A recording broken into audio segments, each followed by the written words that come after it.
दादांनी आज पुन्हा प्रेस घेतली झालं सगळं. मुख्यमंत्र्यांना आवाहन करणार का तुम्ही? नाही मी एसपी नाही मी तर एक एसपींना ऑलरेडी सांगितलेलं आहे, विनंती केलेली आहे. आणि जर आम्हाला वाटलं की हे होत नाही तर अर्थातच माननीय मुख्यमंत्र्यांना मी विनंती करीनच. काही विषय दादांनी आज पुन्हा प्रेस घेतली आहे. दादा गेल्यानंतर ऍक्च्युली ही तिसरी पत्रकार परिषद होती. घातपात आहे, अपघात आहे, ही गोष्ट वेगळी. आपण दुःखात सगळेच होता, सगळं राज्य होतं. पण रोहित पवारांच्या आजच्या प्रेसमधला एक मुद्दा लक्षात घेण्यासारखा आहे. विलिनीकरणाबद्दल फक्त आणि फक्त अजितदादांनाच माहिती होतं.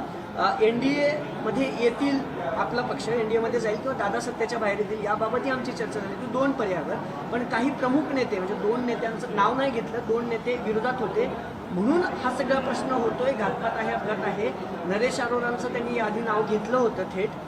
काय वाटतं ताई आजच्या पत्रकार परिषदेबद्दल रोहितदादांच्या? घात आहे, अपघात आहे, काय वाटतं? एक तर रोहितची अस्वस्थता ही साहजिक आहे.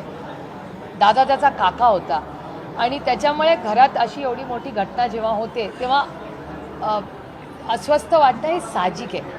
आणि अनेक तुमच्यासारख्या अनेक पत्रकार असतील, समाजातले लोक असतील, हे सगळे अस्वस्थ आहेत. कारण का प्रत्येकाला उत्तर हवं आणि रोहित हा सातत्याने ही उत्तरं शोधतोय.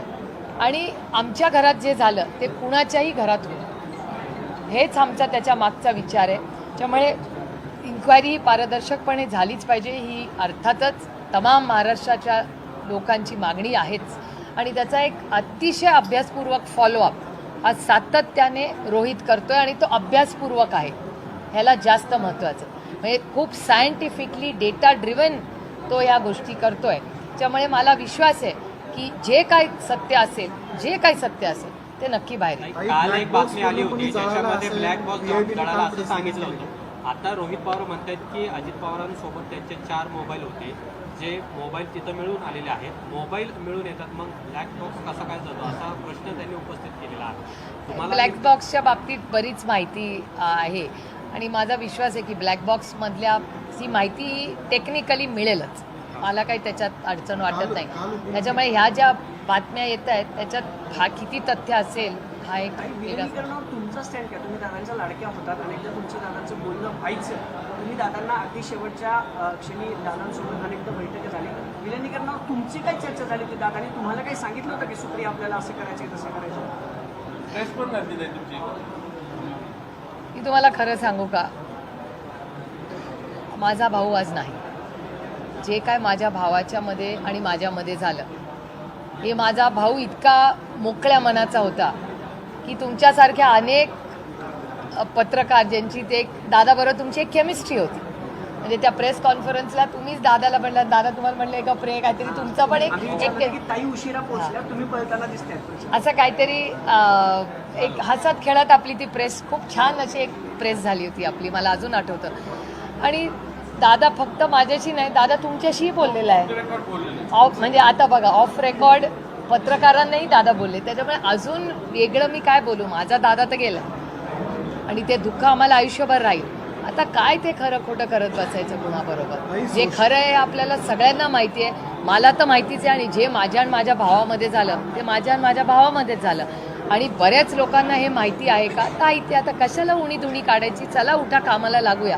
आता दादाला सगळ्यात मोठी श्रद्धांजली असेल की कामाला लागा, हेच दादाचं आयुष्याचं ध्येय होतं. काही खालच्या कार्यक्रमी पुणे जिल्ह्यात तर पर्टिक्युलर आज तुम्ही बघितलं दोन्ही पक्षाचे कार्यकर्ते तुम्ही दोन्ही ठिकाणी भेट दिली. खालच्या लोकांना एक विलिनीकरण हवंय दिसतंय ते आम्हाला सगळं, पण वरच्या 2-3 लोकांना नकोय. म्हणजे काय मला नाही माहिती बाबा. आम्ही सगळे एकत्र लढलो. आम्ही ऑब्जेक्टिव्ह ड्रिव्हन राजकारण करतो. आम्ही फक्त आम्हाच्या पत्रात काय मिळेल ह्याच्यासाठी राजकारण कधी केलं नाही आणि कधी करणारही नाही. आम्ही सेवक आहोत या देशाचे, या राज्याचे, या मतदारसंघाचे.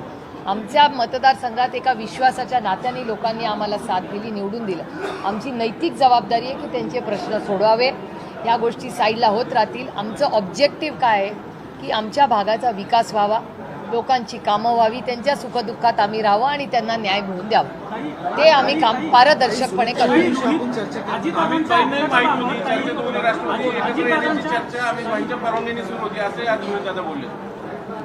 तर रोहित तुम्हाला काय काय बोलला मी त्याची प्रेस नाही पाहिली, पण आता जर तो तुम्हाला म्हणला असेल तर अर्थातच त्याच्यात तथ्य असणार ना. नवनवीन घडामोडी पाहण्यासाठी स्टार महाराष्ट्र न्यूजला सबस्क्राईब करा आणि ताज्या बातम्यांचे अपडेट मिळवण्यासाठी बेल आयकॉनला प्रेस करा आणि परिपूर्ण बातमीबरोबर रहा, इतरांपेक्षा एक पाऊल पुढे.